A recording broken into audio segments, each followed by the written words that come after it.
Boa noite a todos. A graça e a paz do Senhor estejam sobre esta igreja e sobre todos os que estão visitando esta noite também. Amém? Irmãos, eu volto a esta igreja com muita alegria. Como sempre tenho estado aqui, agradeço mais uma vez a oportunidade de poder servir na ministração da palavra. Agradeço também os irmãos que têm orado pelo nosso neto, Benjamin. Acho que a maioria aqui dos membros da igreja sabe que temos uma filha que casou-se, veio morar em São Paulo e agora nosso netinho com 9 meses, ele está internado desde janeiro. Por isso minha esposa tem estado aqui desde o final de janeiro e esses dias eu consegui escapar do Rio para vir aqui. Vínhamos de qualquer maneira para esse final de semana, estavam nossos planos por causa do nascimento do Enzo. Nós temos uma ligação muito grande com o Fábio e a Cíntia, que foram membros de nossa igreja, eles sempre estiveram presentes em muitos momentos especiais, importantes, tanto tristes como alegres, e nós também, já ao longo de vários anos, mudaram-se para São Paulo também. Acho que São Paulo está roubando todo mundo lá da minha igreja para cá, né? E eles... Vou mandar o Wesley. Você mandou, mas nós mandamos de volta, não sei porquê. Cadê o Wesley? Ali, o Wesley passou um tempo com a gente lá. Nós somos muito gratos pelo companheirismo, pelas orações, pelas palavras de apoio, e continuamos confiando no Senhor, que conduz todas as coisas para o nosso bem. Como diz a palavra, nem sempre é para o nosso conforto. Não diz que todas as coisas contribuem para o conforto daqueles que amam a Deus, mas é sempre para o bem daqueles que amam a Deus. Então, nós continuamos confessando a bondade, a justiça, a graça e a misericórdia do nosso Senhor. E temos dado graças a Ele também, porque Ele nos fortalece e também nos enche de irmãos, de amigos, né? E nós nos vemos cercados assim de muito carinho, de muito amor, e tudo isso é motivo para darmos glória a Deus. Ele é glorificado. Ele continue sendo louvado. Damos graças a Deus pela vida desta igreja e também louvamos ao Senhor pela presença dos que estão aqui visitando, inclusive pela primeira vez. Nossa oração é que Deus fale, através da pregação da sua palavra, o Espírito Santo aplique a cada coração, a cada mente, a sua palavra, a palavra que Ele mesmo inspirou, e que todos nós sejamos aproximados de Cristo, e que o Senhor, em sua graciosa e soberana graça, misericórdia, Ele conduza qualquer um que porventura esteja nessa noite aqui e que ainda não confessa Jesus como Senhor e Salvador de sua vida, que o Senhor tenha misericórdia e graciosamente o conduza ao arrependimento e à fé salvadora em Cristo Jesus. Eu peço aos irmãos, por gentileza, que abram suas Bíblias no livro de Provérbios, capítulo 6. Vamos ler os primeiros 5 versículos. Então, Provérbios, capítulo 6, de 1 a 5. E hoje a gente tem que dizer, abra sua Bíblia, ligue o seu tablet, pegue o seu celular, porque não é mais só o papel e a tinta, né?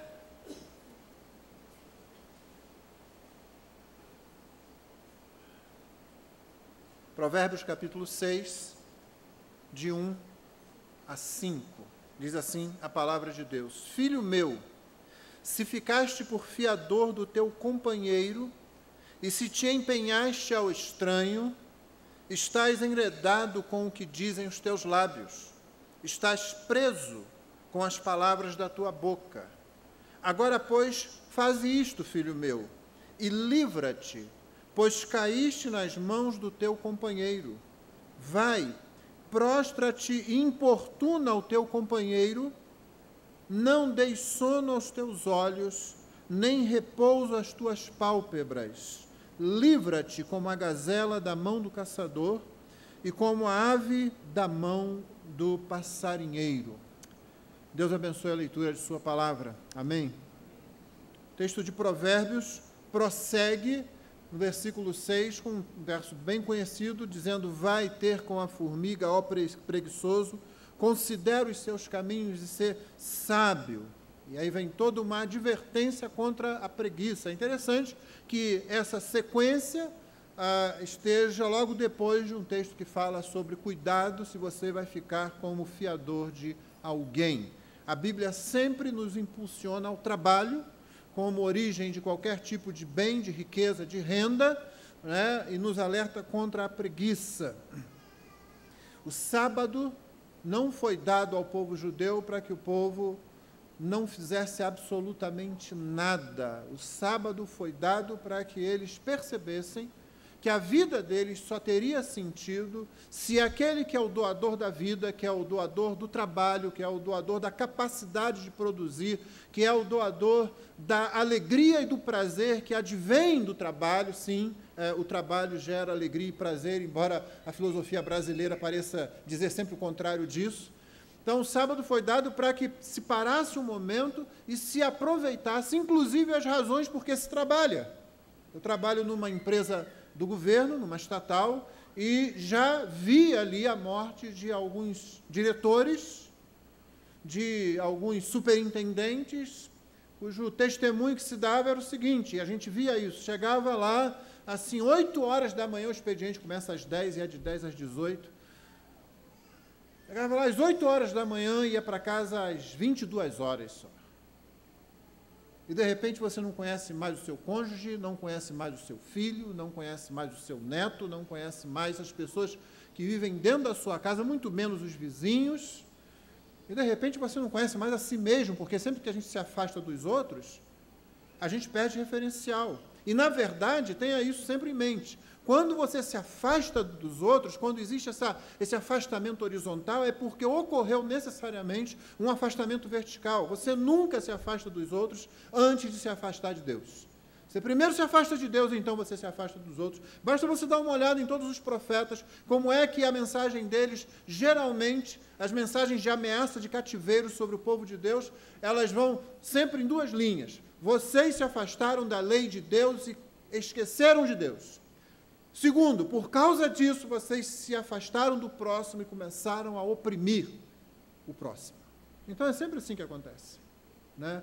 E nós acabamos nos afastando de Deus. Então, o sábado foi dado para a gente se lembrar disso, inclusive para curtir o próximo. Era o tempo de Adão curtir Eva e ela a seu marido, e depois os filhos que viessem. E era o tempo de ambos curtirem o Criador, estarem na presença dele, né? Gozarem desse momento, dessa alegria com ele ali. Infelizmente, com a chegada do pecado, com a entrada do pecado do mundo, mesmo a lei nós conseguimos deturpar, e o sábado passou a ser objeto de confusão para os judeus, e até hoje é para muitos cristãos, e nós não percebemos o teor daquelas palavras de Jesus: o sábado foi feito por causa do homem, e não o homem por causa do sábado. Mas, enfim, a Bíblia tem o sábado, o dia do descanso, e ele tem sentido por causa do trabalho que você executa. Seria errado para Adão deixar de trabalhar os outros dias, né? Seria, não, vou trabalhar só 2 dias e o resto eu fico de folga. É só eu e Eva, não é? Não precisamos fazer. Não era só ele e sua esposa, não. Ele tinha todo um planeta para gerenciar e para começar a gerenciar, e a ordem de Deus foi: 6 dias você trabalha. Foi isso que, séculos mais tarde, deu teor gráfico, gramatical, ao sentido de que Deus descansou no 7º dia. Então, se trabalha nos outros, né? E você descansa no 7º dia. Por isso, a Bíblia é sempre contra qualquer ideia de preguiça, e o livro de Provérbios tem vários textos alertando sobre isso. Mas o texto desta noite é sobre fiador, né? E eu preciso começar falando, então, sobre os livros de sabedoria. E, basicamente, primariamente, o livro de Provérbios.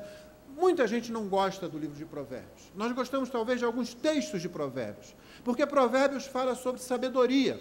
E quando fala sobre sabedoria, por exemplo, lá no capítulo 4, tem um verso que diz assim: o princípio da sabedoria é: acha, busca a sabedoria, vai atrás dela. O princípio é o temor do Senhor, repete isso várias vezes, mas lá tem um texto que diz assim: o princípio da sabedoria é: adquire a sabedoria, ou seja, mova-se, saia do seu lugar, alguma coisa tem que ser feita, você não vai ficar só parado aí achando que alguma coisa está entrando na sua mente. Corra atrás do que é sábio, do que é bom, e aí os 31 capítulos do livro vão nos ajudar nisso. Mas é um livro que fala sobre outra coisa que não gostamos muito: disciplina. Nós não gostamos de disciplina. Nós olhamos assim, de de soslaio para qualquer pessoa que queira organizar um pouco mais as coisas. E quando se fala de disciplina para criança, então? Eu já ouvi alguém tentando deturpar o texto de Provérbios, dizendo assim, olha, a estultícia está ligada ao coração da criança, mas a vara da disciplina... E alguém falar, não, vara, e aí você sabe aquelas espiritualizações que tem, e aquelas exegese, sabe? O pronome ex, ele que significa para dentro de. Então, ao invés de você tirar do texto, você enfia alguma coisa no texto que não está lá, mas que vai ser mais confortável para a gente, né? Então, a gente diz, não, a vara, como tem hoje, não tem a vara da infância, a vara da adolescência, então, aquele confronto, aquela conversa, não, irmão, é uma vara de marmelo mesmo, sabe? Ou então de goiabeira também é muito boa, sabe? E diz assim, olha, se você usar do jeito certo, tem sempre um jeito errado e um jeito certo de fazer as coisas, a criança vai ficar que é uma beleza. Eu sofro disso até hoje, porque minha mãe soube usar bem. A vara, o chinelo, a mão, que tivesse alcance, né? E aí eu passei a sofrer de boa educação. Passei a sofrer de cuidado com os outros. Passei a sofrer de limitação, meu direito termina aqui porque aqui começa o do outro. E hoje a gente está criando um bando de maricas dentro de casa. Não tem conotação sexual, não. Tem conotação de falta de caráter, falta de integridade, falta de consistência. E nós achamos que estamos fazendo bem. Provérbios fala de disciplina. E nem sempre gostamos disso. Mas o texto especificamente, para não demorarmos muito, ele fala sobre fiador. E ele diz o seguinte... Vamos para o sentido primário do texto. Meu filho, se você fica por fiador, você está arrumando um monte de problema. Fica sabendo disso. É o que o texto está dizendo, basicamente.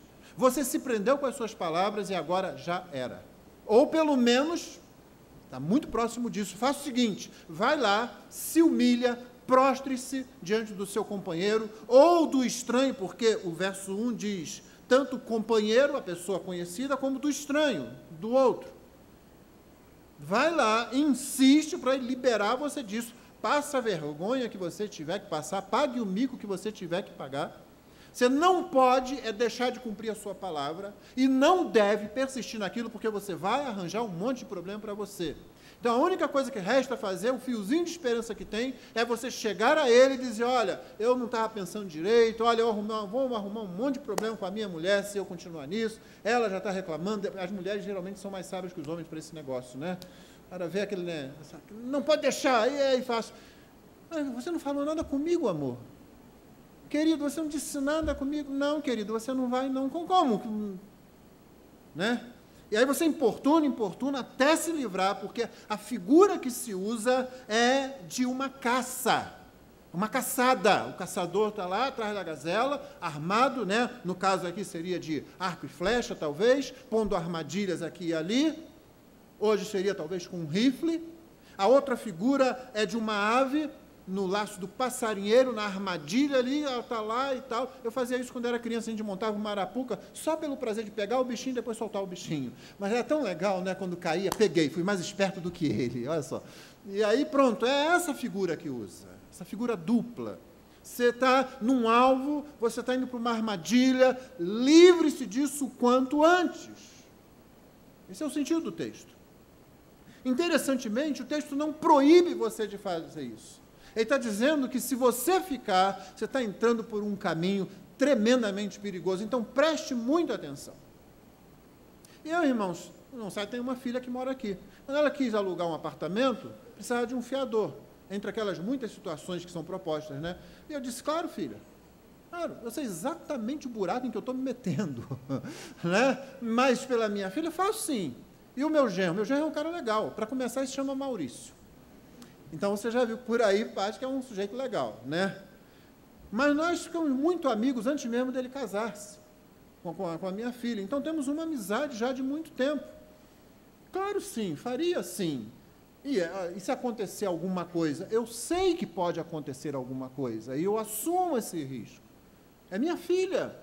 Não vou deixar ela numa situação dessa, não. E, graças a Deus, o Senhor nos concedeu a bênção, porque, e se você tem isso, louve a Deus, não pense que isso é porque você é muito esperto, muito esperta, não pense que é porque você é bom visualizador das relações familiares, embora você possa se empenhar muito nisso. É dádiva, é graça de Deus. Então o Senhor nos concedeu uma família muito unida. Espero que você não tenha pensado na musiquinha, né? Essa família é muito unida. Nos amamos muito, passamos por muita coisa junto ao longo desses anos todos, então é óbvio que eu faria isso, sabendo exatamente onde eu estou metendo meu pé. Mas tem gente que faz isso pelo estranho, tem gente que fica com vergonha de dizer para outra pessoa. Se prende onde não poderia se prender, às vezes sem ter condições de fazê-lo. E faz isso. E o livro está vindo dizendo, filho meu, presta atenção, se você está nessa situação, saia dela o quanto antes, porque essa é uma situação de caça, é uma situação de armadilha. Fuja disso. E alerta para isso. E esse é o sentido básico do texto. E qualquer pessoa que tenha um pouquinho de sabedoria, ela vai seguir isso aqui, vai pensar bem sobre o que está fazendo, e como está fazendo, e aonde está indo. Só que há uma forma de ler o Antigo Testamento e os livros de sabedoria que a gente precisa trazer à mente agora. Que filho você conhece que cumpre todas as advertências, que atende a todos os conselhos, segue todas as orientações que o pai dá nesses 31 capítulos? Você conhece algum? Eu não conheço. Nem eu sou assim, nenhum de nós é assim. É como Salmo 8. Salmo 8 fala que Deus criou o homem pouco menor do que ele mesmo, mas deu domínio sobre tudo, as aves do céu, os animais no campo. Que ser humano você conhece que tem esse domínio? Não, era para ter, era para ser assim. O pecado entrou no mundo e o que aconteceu? Nós perdemos esse controle que só foi restabelecido por Deus. E se não fosse, estaríamos em sérios apuros. Você já percebeu que em Gênesis 9, Deus retoma o pacto, ele não faz um novo pacto, ele retoma o pacto que tinha feito anteriormente com Adão, agora com Noé, logo após o dilúvio, e ali é dito que Deus colocou temor no coração, se você me permitir usar assim, dos animais. Deus colocou temor nos animais, temor com relação a nós. Porque, meu irmão, você não ia gostar de ficar preso numa jaula com um tigre faminto. Você não ia gostar de ficar na frente de um elefante descontrolado, como acontece de vez em quando. Não ia adiantar você ficar pulando lá e dizendo, escuta aqui, espera aí, seu elefante, eu que domino sobre você, eu que controlo e... Tem um monte de animais aí que simplesmente atropelariam a gente. Não é interessante que você consiga pegar um elefante, amarra uma cordinha lá na perna dele, amarra num toquinho que fica ali, e se nada o assustar demais, ou se ele não for ferido ou encurralado ali, ameaçado, ele fica ali. Ele pode arrancar aquilo no momento, mas ele fica ali. Ele é treinado assim. Porque lá em Gênesis 9, Deus, por misericórdia com a nossa situação, colocou temor de nós nos animais, porque senão nós estaríamos em apuros. Você não conhece ninguém que realmente cumpre aquilo que está no Salmo 8, tendo domínio sobre todas as coisas, como você não conhece ninguém que cumpre tudo que está aqui nos livros de Provérbios, nos 31 capítulos. Esse filho que é sábio, que se torna justo, que ouve o pai, que honra o pai. Mas aí, quando você começa a ler as Escrituras, você aprende que o grande tema, a chave hermenêutica, ou seja, a chave para interpretar a Bíblia, é nada mais, nada menos que o próprio Cristo. Essa foi a grande descoberta da Reforma. Cristo é a chave pela qual você entende a palavra, inclusive o Antigo Testamento. Então, agora, nós fazemos como Paulo foi obrigado a fazer. Paulo teve uma vantagem muito grande, talvez, sobre os outros discípulos. Ele tinha uma formação no Antigo Testamento que era invejável. Ele conhecia realmente. O problema dele é que as lentes que ele usava eram lentes equivocadas.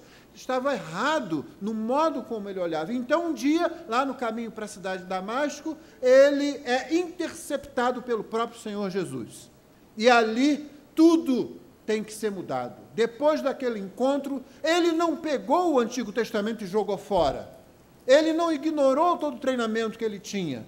O que ele fez foi trocar as lentes. Agora ele colocou as lentes que consideravam Cristo como sendo a chave para olhar corretamente para toda a Escritura, no caso de Paulo, o Antigo Testamento. Então, nós fazemos isso também. Nós olhamos para a Bíblia e queremos achar nela Cristo. E como é que você acha Cristo em Provérbios?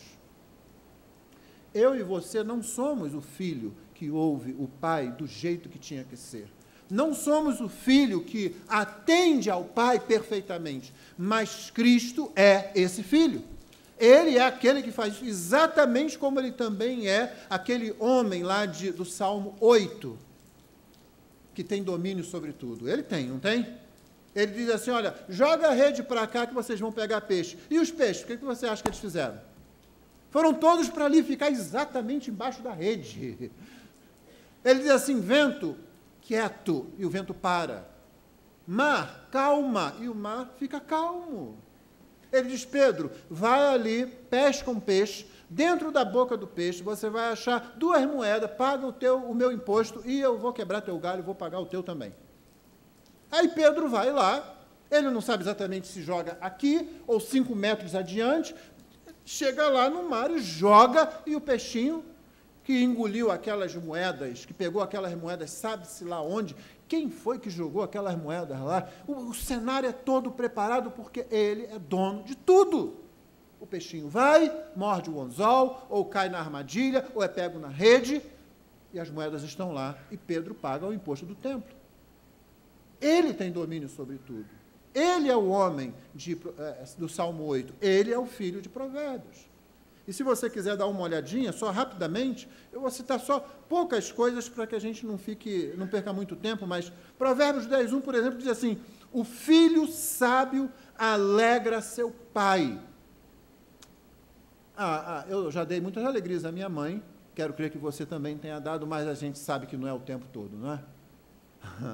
Senão não tinha o uso da vara, não era necessário o uso da vara, né? Então, qual filho que é sábio a ponto de realmente, de forma perfeita, alegrar o pai? Aí lá em Mateus 3,17, você ouve o pai dizendo assim, este é meu filho amado em quem me comprazo. Quer dizer, o Deus santo, que não tolera imperfeição, nem nada que não seja tão santo quanto ele mesmo, olha para o filho e diz, esse é meu filho amado, eu tenho prazer nele. Provérbios 10:11 diz, a boca do justo é manancial de vida. De vez em quando falamos alguma coisa muito boa, mas às vezes também nós falamos coisas, né? Tiago nos alerta sobre o uso da língua, com ela bendizemos a Deus, com ela amaldiçoamos os homens feitos à imagem de Deus. Cara, se você controla a sua língua, então você é melhor do que o sujeito que domina uma cidade. A boca do justo é manancial de vida. João 6,68, você encontra os discípulos respondendo a uma pergunta de Jesus, dizendo, Senhor, para quem iremos? Tu tens as palavras de vida eterna. Provérbios 13,14, o ensino do sábio é fonte de vida. E lá em João está escrito, tu tens as palavras de vida. Provérbios 27:11, sê sábio, filho meu, e alegra o meu coração para que eu tenha o que responder àquele que me afrontar.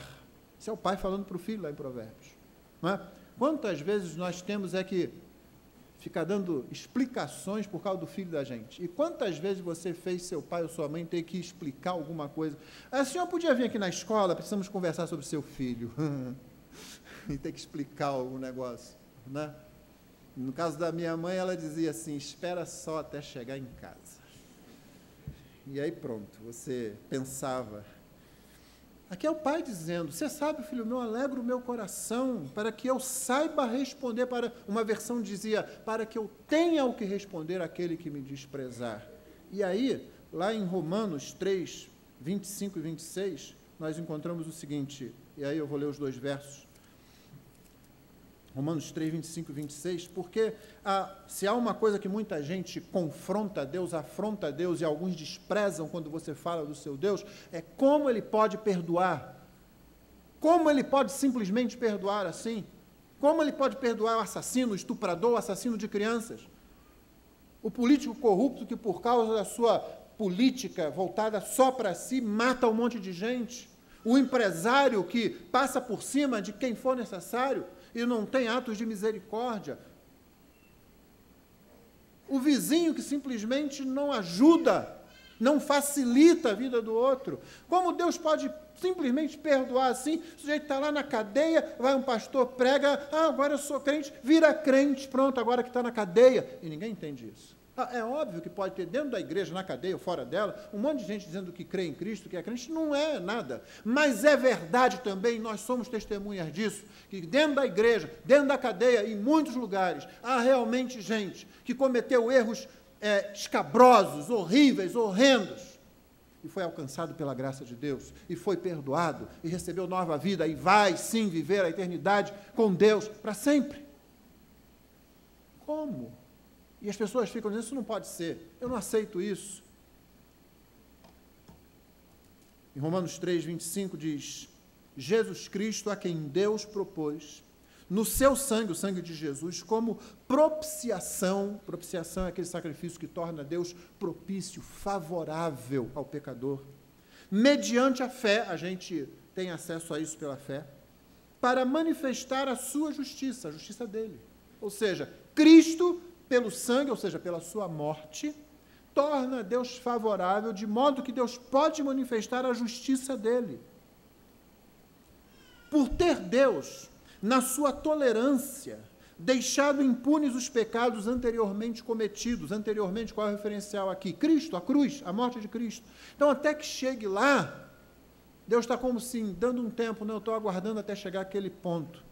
Eu vou considerar tudo isso depois em relação à cruz. Por enquanto eu estou sendo paciente, tolerante, como o texto diz. O verso 26, tendo em vista, o que é que ele tinha em vista? Lá atrás, enquanto não acontecia, a manifestação da justiça dele, de Deus, no tempo presente, para ele mesmo, Deus, ser justo e o justificador daquele que tem fé em Jesus. Então, o Filho é sábio a tal ponto, age de tal forma, que o Pai tem agora o que dizer a quem afrontar. Não, eu não estou perdoando simplesmente, não estou passando a mão na cabeça, eu não estou pondo panos quentes, eu não estou varrendo para debaixo do tapete, não. O meu filho se tornou o estuprador, o meu filho se tornou o violentador, o assassino de crianças, o político corrupto. O meu filho pegou tudo isso, levou sobre ele, foi na cruz, morreu, e por isso eu posso ser justo e ao mesmo tempo justificador daquele que crê em Jesus. Não foi assim, não. Perdoa. Deus não é aquele velho sentado num trono com uma barba branca lá, que fica lá sem fazer. Não. Deus não pode simplesmente perdoar pecados. Perdoar para nós é, obviamente, um dever, nós, seres humanos. Você é pecador, você é falho, você é imperfeito, nós somos. Então, quando nos ofendem, nós temos que perdoar, nós ofendemos também. Nem sempre no mesmo grau, do mesmo jeito, mas nós ofendemos também. Agora, perdoar para Deus é um problema grave, é um problema sério. Deus não pode simplesmente, tudo bem, passa, vou fingir que não vi. Não, ele deixaria de ser Deus. A integridade divina não permite isso. Então, o filho dá ao Pai o que responder, o filho dá ao Pai o que dizer. E o Pai pode dizer, agora, eu sou justo, alguém vai me acusar de injustiça? Não pode. E, ao mesmo tempo, sou justificador do ímpio, que não pode fazer nada para salvar-se a si mesmo. Ele é o filho de Provérbios.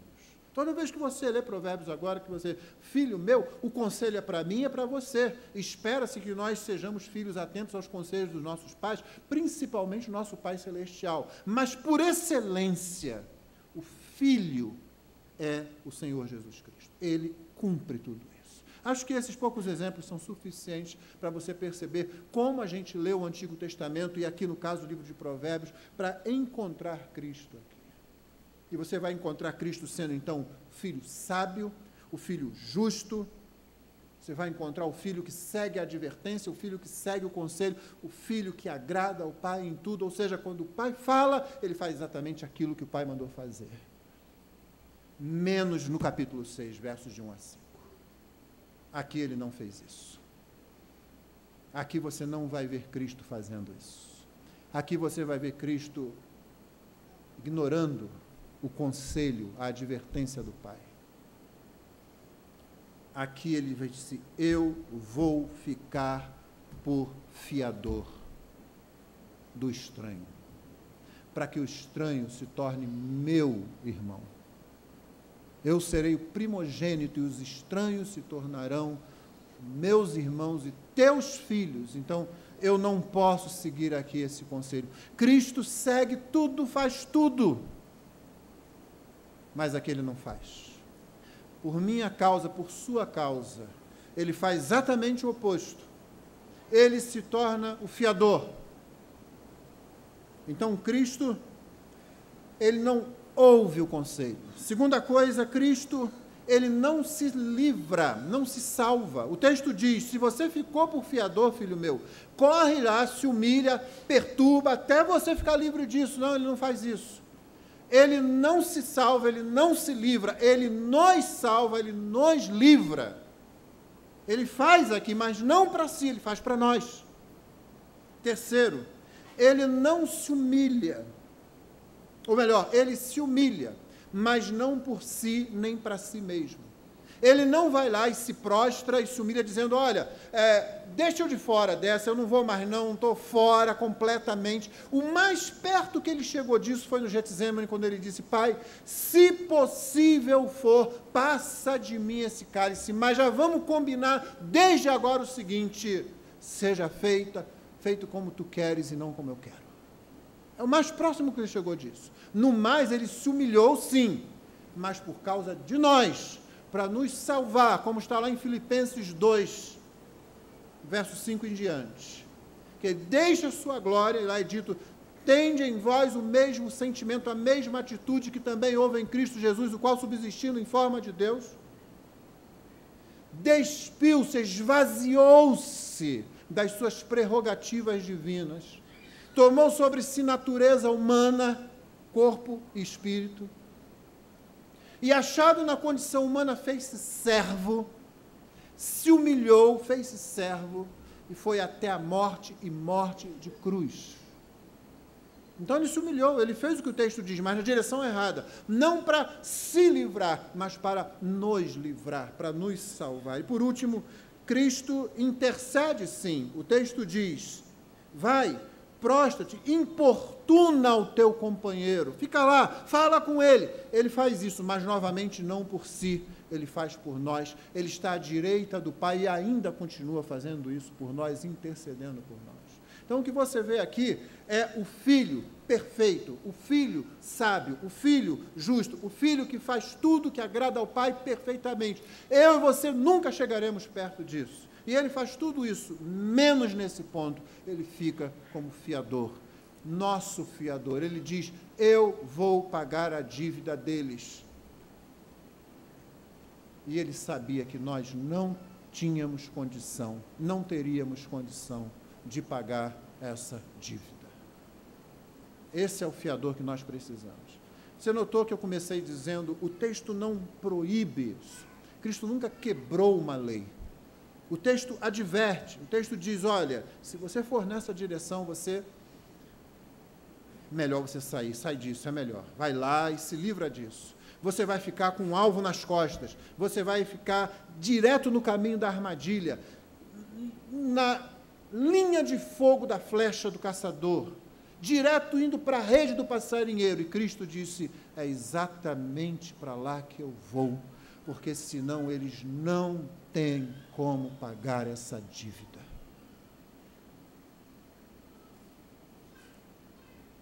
Cristo não seguiu a advertência. E se ele seguisse, eu e você, teríamos que pagar do único jeito possível ao ser humano a perdição eterna. Eternamente afastados de Deus.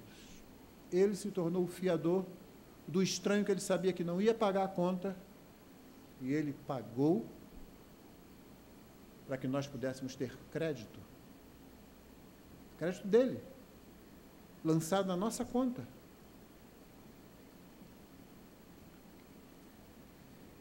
Ele deve ser objeto do nosso mais profundo louvor, da nossa mais intensa adoração. Ele é o devedor final, nosso lugar. Às vezes nós barateamos demais a coisa, nós achamos assim, Cristo perdoa os nossos pecados. Ele foi... você viu o filme do Mel Gibson, aquele que passou há vários anos? Nossa, que coisa, você não tem ideia. Você não tem ideia realmente.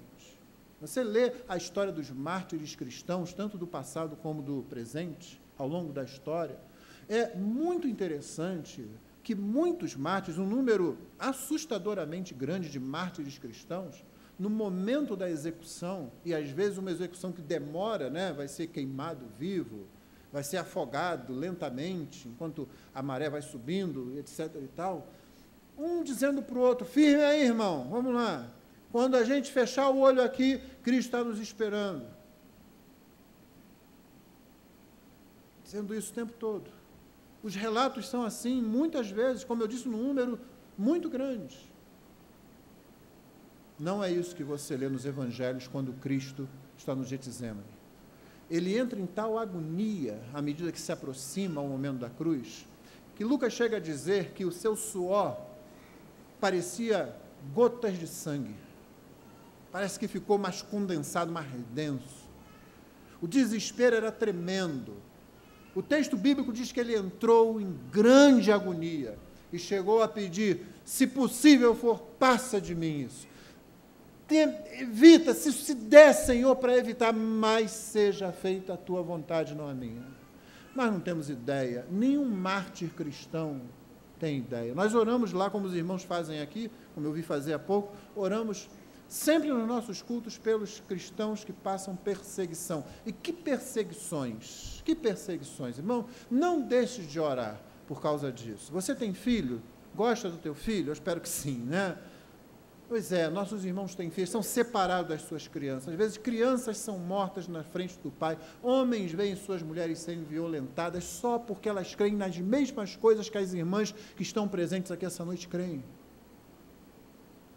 Nós oramos, temos entendido que é nosso ministério, a parte da igreja que não sofre esse tipo de perseguição, tem o dever de estar clamando ao Senhor pela parte da igreja que sofre isso. E o pastor de vocês colocou com muita felicidade, com muita precisão aqui, se há uma perseguição, gente, os primeiros a ficarem na linha de tiro são os cristãos. Pode ter certeza disso. Todo mundo odeia os cristãos. Todo mundo. Direita, esquerda, centro, não importa. Porque somos nós que importunamos. Somos nós que nos apresentamos imperfeitos, dizendo, eu sou exatamente igual a você, pecador também, agora se você não se arrepender, você vai encarar Deus e a justiça dele sem o único que pode livrar você do juízo eterno. Mas nenhum mártir cristão, nenhum, experimentou o que Cristo experimentou ali. Aquela agonia.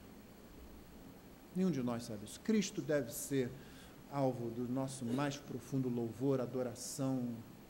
Não podemos vir para a igreja. Que crime nós cometemos quando a gente vem para a igreja para fazer qualquer outra coisa, por qualquer outro motivo que não seja adorar ao Senhor na companhia dos nossos irmãos. Tudo que você faz aqui dentro precisa ter tom de adoração. E fazemos missões por quê? Nossa igreja é uma igreja missionária, a igreja dos irmãos é uma igreja missionária aqui. Por que fazemos isso? Porque há pessoas que ainda não adoram a Cristo. Elas não sabem que por muitas delas ele se tornou o fiador, assumiu a dívida até o fim, deixou de ser aquele filho que agrada em tudo. Pelo menos por um momento ele se tornou a coisa mais horrenda. Os teólogos gostam de dizer que Deus virou o rosto. É um antropomorfismo, né? É um modo de falar para a gente entender. O pai vira o rosto para longe do filho. O filho grita uma coisa que você nunca vai dizer, mesmo que você seja levado ao pior dos sofrimentos. Ele diz, Deus meu, por que me desamparais? Ele sofreu sozinho, você nunca vai passar por nada sozinho. Nunca.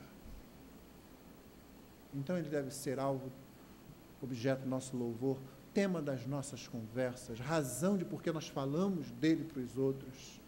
Quando você vier para cá, irmão, venha com alegria, e está chovendo, e está frio, e está muito sol, mas, peraí, não, ali estão aqueles, todos os devedores, todos os caras de pau que não conseguem pagar dívida, está aqui, ó, vamos nós, pastor, que é isso, você nem me conhece, meu nome nunca esteve no sistema de proteção ao crédito, não devo nada a ninguém, deve-se, todos nós devemos, só que não pagamos, nunca vamos pagar, nunca poderíamos pagar, ele tomou a nossa dívida, ele se tornou o fiador, ele pagou. E é aqui o lugar que os devedores se reúnem. Quando você convidar alguém para a sua igreja, você pode dizer isso. Não sei se vai ser a melhor técnica não, mas... É quem que está lá? Está um bando de gente que deve e não paga. Deve e não paga. Mas como assim? Deve e não paga porque não tem como pagar. E aí o que faz? Nós temos um fiador. O melhor de todos, o único que resolve. Na verdade, nós vamos lá por causa dele, em primeiro lugar. Que Cristo ocupe esse lugar no nosso coração, que você se lembre, ele é o seu fiador. Todos nós entramos no céu, irmão, com um documento com a assinatura dele, nunca nossa. Nada do que fizermos para ele vai pagar essa dívida. Nenhum crente realmente maduro tem sequer a menor intenção de pagar, seja lá o que for, ele já sabe que não tem como. Ele já assume o seguinte, não, eu sou rico porque o meu fiador é.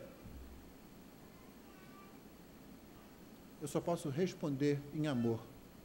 Eu só posso devolver como ato de amor, e um amor imperfeito. Mas é o que me resta fazer. Minha obediência é só o resultado do amor, do constrangimento do amor dele em fazer o que fez por mim. Deus nos abençoe. Que Cristo seja exaltado. Amém.